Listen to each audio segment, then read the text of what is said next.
ANC acting spokesperson Dakota Lekgwethe spoke at a press briefing in Durban earlier, where he went through the criteria candidates must meet.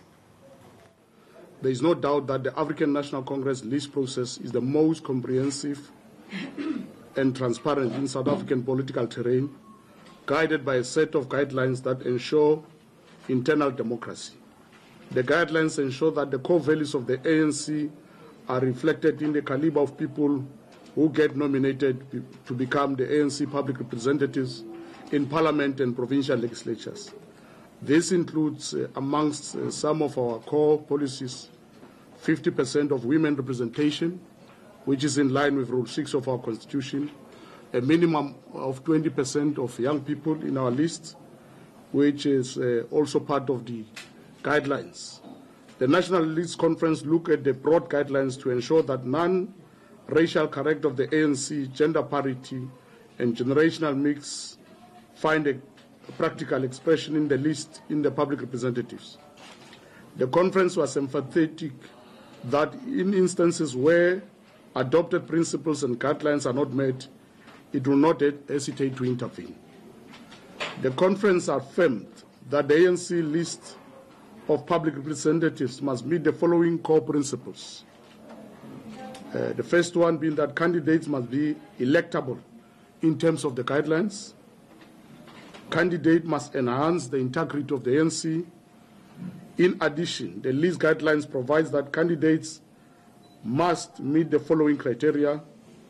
They must be at least a member of the ANC in good standing, with a proven track record and a commitment to an involvement in the democratic movement, must have experience, education, or expertise that will enable them to make a constructive contribution in the relevant legislations of Parliament, must have no criminal record after 1996 that resulted in a sentence of 12 months or more without an option of a fine. This excludes politically related crimes committed before April 1994. Must have no history of ill discipline or corruption, must not have a history of involvement in fostering divisions and conflict within the movement, must have no other breaches of the ANC Code of Conduct in terms of Rule 25 of the ANC Constitution.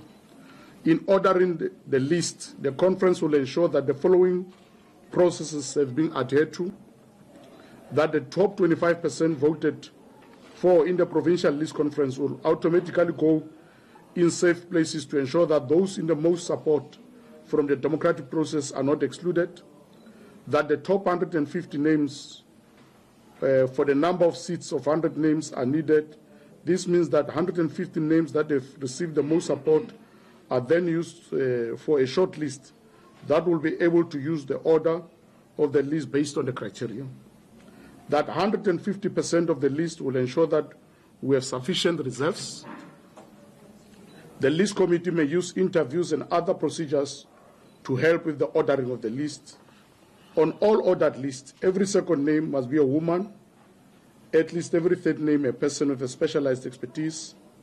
At least 40 to 50% of all the names must be of the former MPs, MPLs, councillors. We mean generally all people with the necessary experience as lawmakers. The list will then be subjected to a vetting process for the NEC to satisfy itself that all the candidates on the list can withstand scrutiny and meet all the requirements. The ANC is under no illusion that its list must enhance its integrity with a caliber of public representatives that are capable of advancing the electoral mandate of the ANC and of our people. The NEC noted the several integrity of all the processes and expressed gratitude to all the structures involved. It further noted the report of the Appeals Committee, which acknowledged that there were some weaknesses in the process. We must draw lessons for the future.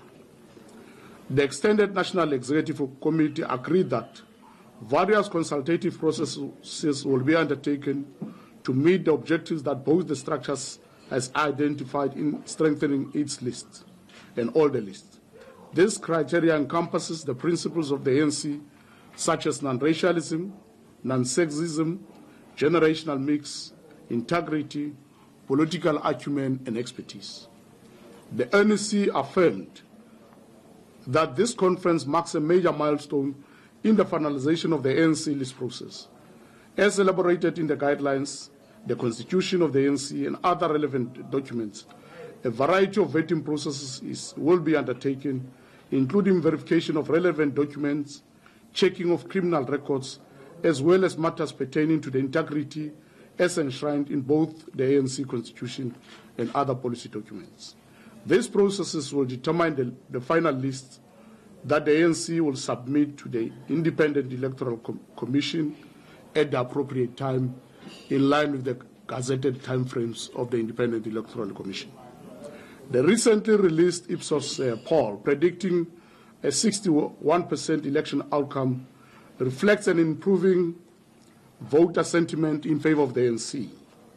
While we welcome the outcomes of this survey, we remain mindful of our commitment to the voters to continue on the path towards the realization of our ideal of a better life for all South Africans. This process is a firm undertaking of our seriousness to ensure that those who represent the ANC in public office are men and women who can withstand scrutiny. While the party's Zigodwa explains the importance of the list. The issue about the ANC list process, I was talking to another channel the other day, I said it's the culmination of a democratic peregrination. A culmination of a democratic peregrination. But essentially what it means is that the public representatives that are coming from the ANC, essentially they must know that they are chosen, they do not choose themselves. First and foremost, political, in terms of the party discipline. You are chosen among many members of the ANC, who are more than 1 million. You are chosen because we believe that you've got a capacity to advance the interests of the National Democratic Revolution. But equally, you must withstand the scrutiny as a member of the African National Congress. And I think what the statement says, as read by Comrade Dakota, means exactly that. The list of the ANC must be electable. When somebody looks at the list of the ANC as a voter, you must look at the ANC, it must attract you. That's why we say it must be electable. The list of the ANC, including the candidates who are on the list of the ANC, in their individual capacity, they must enhance the integrity of the ANC. So there is no way you'll be on the list of the ANC and yet you can pass the test of integrity. We're not defining here in the statement what that means. But if you look at some of the policy documents, whether the Integrity Commission resolution of Mangau, it will tell you what we look at, the image of the ANC. And we are not inferring the guilty on the part of whoever is alleged, but to protect the image and integrity of the ANC.